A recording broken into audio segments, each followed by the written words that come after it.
Thinking back, I think I've always really looked at things through a lens, so to speak. When I was a kid, I remember taking my dad's old cars, his toys, his cowboys, and making these huge scenes that would just fill a room.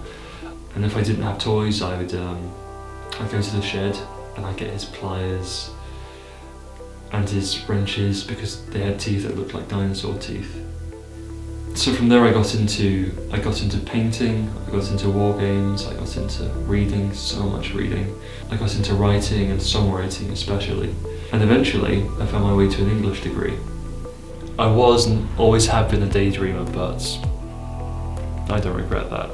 Because of my interest in story, I took an English degree because I wanted to see how people communicated using them. And how they really worked in the real world. I've met a lot of opinions and a lot of wonderful, intelligent people, but if anything, it's left me with more questions than answers. So that as I grew older, I felt that becoming creative was becoming more difficult for me. I think maybe it was because I became too self-aware.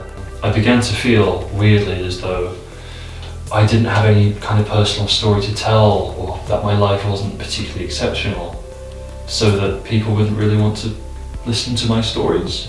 About 2 years ago, I was speaking to a friend of mine in a coffee shop about creative writing, and he told me that everyone apparently writes about just one thing. He told me that his was sex. He asked me what mine was, and I said space. And he said that that wasn't much of an answer. And so this conversation kind of played on my mind a bit, and about a week later I started taking pictures. I started going around campus taking pictures on a compact camera my mum had gave me, and looking back on them, there's nothing particularly amazing about them, but it really hit me in the right way. And by the end of the year, I'd splashed the rest of my student loan on a DSLR. So I started taking pictures of everything, anything that looked interesting I would do. I found space somewhere between the lens and me. I mean, there was no agenda, no preconception, it was just the photo. You can take what you want from an image, exactly and only what you want. The photographer just points you in a suggested direction.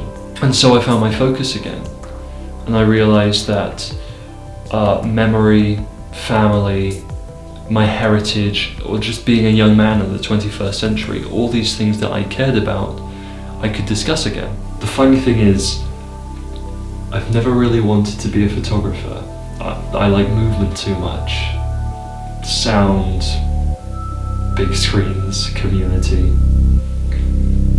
So film.